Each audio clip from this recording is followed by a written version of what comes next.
Hi everyone, I want to welcome you to the ADP Center's Appy Hour Organization and Productivity Apps Workshop.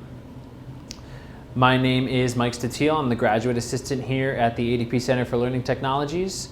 I'll be running the workshop for the day. We're going to talk about a bunch of apps that can just help you keep organized, be a little bit more productive in your work, especially now a lot of things are moving to online, so when you have a lot of things that you are trying to balance, these apps will help to keep everything organized for you.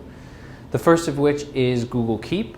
So Google Keep is one that is included with your MSU email account, so you don't even have to worry about making a separate account. It's in the drop-down menu on the Google homepage. If you scroll towards the bottom of that box where you see Docs and Drive and Google Slides, that little light bulb icon will appear, and that is for Google Keep.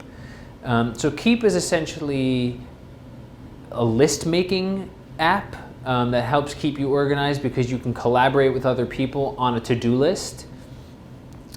So what you want to consider when you're using Google Keep is you can color code your notes.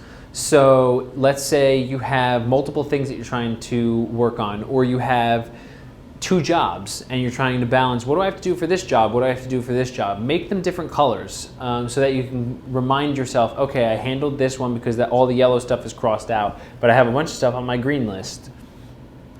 You can use labels, so you can have personal, work, and school, so you have different categories, so you're not looking at all of them at once, but just a specific category of what you need to accomplish. You could also set reminders, so that's either based on time or location. So time would be just like any alarm or reminder is at 4 o'clock, remind me that I have to do this. The location feature would be when I get back to my house and you give the address, remind me that I have to do this. So that uses your GPS services in order to do that. You can make audio notes. So you can record yourself saying something and throw it in there just so it's quicker than, if you're on the run and you say, oh, I have to remind myself, just quickly go to the app, record your note, it'll get posted in there, and then collaborate. So you can work with as many people as you want on a Google Keep to-do list. So if you have a group project, or if you're on a team at work and you have 6 people that are balancing all of these different things that you have to get done, put all of you shared on the notes for the Keep, just like you would for any other service that Google offers. This is what Google Keep essentially looks like. So this would be your notes section. There's also a reminders section. On the left-hand column, there's labels. So they have inspiration, personal, and work. You can edit those labels. You can add more. There's an archive and a trash, so anything that you don't necessarily need anymore you can get rid of, but it will still be saved for temporarily in the trash bin. So how Google explains it is, welcome to Google Keep. Google Keep lets you quickly capture what's on your mind. To start a new note, list, or photo note, use the Add Note bar above. So that would be this Take a Note. You could use the photo note would be just add a photo into there. So if it's something that you took a picture of, you say, I need you to recreate this for a flyer, you can add that in the note and then attach that and assign it to somebody else. And so if you click Take a Note, it will ask you to just type what you want. And if you already have a list here, so if you have Make a List, you would click this little checkbox up here. It would help you create a list with the correct boxes. You could drag and drop the items on your list. So if you have a certain order that you need to get things done, but you think of them in a different order and you just type them out, you can quickly just drag them to the correct order you want. And then as soon as you're done with something, just click the box next to that task and it will cross it off of your list and move it down to the bottom, just like this one is. There's lines going through it and it's below the line that divides things to do, things that are done. Everything's all in one place. So you can access Keep on the web, on an Android app, in Chrome. So you can have an add-on in Chrome on the side. And some people may notice that there's a sidebar that appears when they're on Gmail that lists a calendar. It's got a little light bulb and a third function. So that little light bulb is your Google Keep. So if you're in your email and you say, okay, I just got this email, it's telling me about these 3 things that I have to get done before the end of the week. Click that little light bulb, your Keep will appear on the side, quickly add those things to your list. So it tries to keep it all coordinated within Google so that you can access things before you forget about them. And if you're done with a note, you can either use the archive button or swipe it away on the app. So if you're done with it, you just swipe on your screen and it's gone. And then you could always search for it later because it will just archive it for you.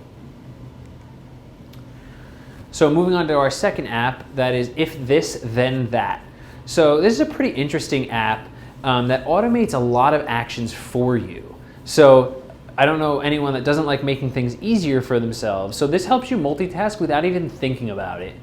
It can help you keep thoughts organized. And I'll give you examples of things that it can do, which are, so let's see. If we go to the left-hand side here. So if you're on, let's say you like going on, you save a lot of songs on Spotify, and you say, oh, I wonder if there's music videos for them. Or you're looking at a music video on YouTube and you say, oh, I would really like to save this song so I can listen to it when I'm in my car on my Spotify. There's a function through If This Then That that works with Spotify and YouTube. So it adds songs from videos you like. So if you click like on a video on YouTube, it'll add the song to a Spotify playlist for you.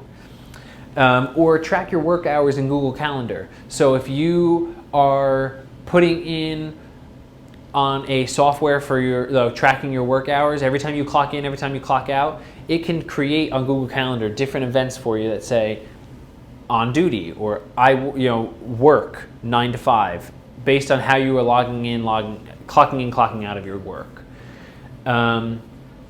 You can do a lot of things for, like here, turn off Wi-Fi and on your Android when you leave home to save power. I know a lot of people that forget every time they walk out the door because Wi-Fi is always on when you're at home. Forget to click the little Wi-Fi button when you lose your connection, and then you're driving and your phone's constantly searching for Wi-Fi. So this feature, if you add it, it will work with your phone to turn that off as soon as you walk out of your house using the GPS satellite. And then every time you lose a Wi-Fi signal.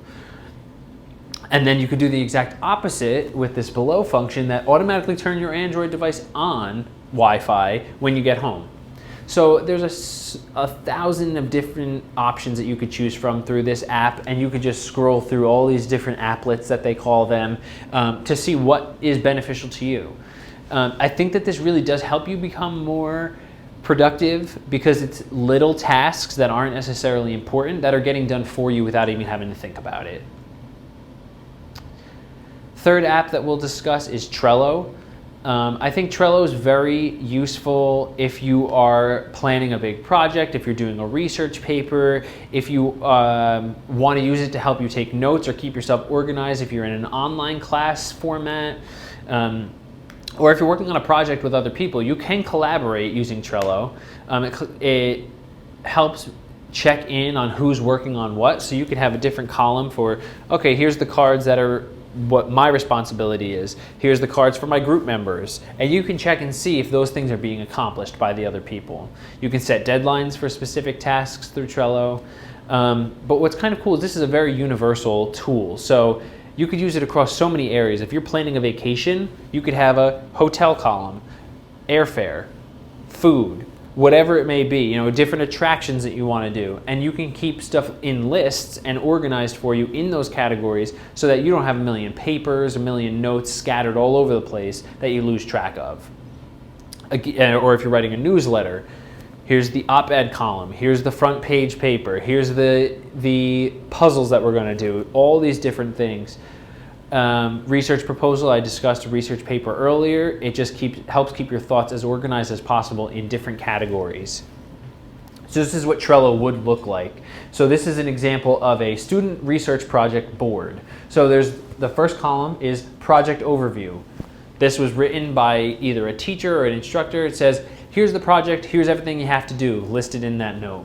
Then the next column is brainstorm. So then it gives a general topic, how to brainstorm, and gives an opportunity for everyone that's collaborating to put in their brainstorm work in that category. So it keeps everything very organized for you. Research, again, the introduction from a professor, and then each person that's doing research can include their topic and what they've found so far. Then there's the rough draft, the final draft can be submitted, and then completed, you're done. So these are all dated, so they all have a certain due date timeline that they are required to get completed in, and you would not be able to submit past that date if that's how it was set by the coordinator of this Trello board. You can see all the collaborators that are available. They all have a little image, and then it shows you the activity. So somebody changed the due date. Somebody changed the due date for a bunch of assignments through this entire list.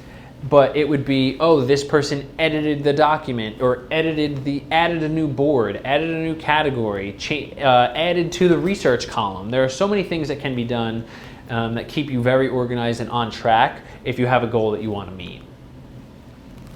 Okay, here's another example for a classroom newsletter. So each column here is a different week for the newsletter. So if it's being sent out once a week, okay, first week, here's the 5 things that we want to talk about. Next week, here's the 5 things we want to talk about, including the homework assignments that are upcoming, any tests or quizzes that you might be doing, notifications that you want to make sure you get out to parents. So you can use this as either your newsletter itself, so that you allow parents to look at this and they can view each file so they see the details about them, or you can use this as a way to almost storyboard your newsletter so you make sure that you're hitting all of these topics and that all the information is included.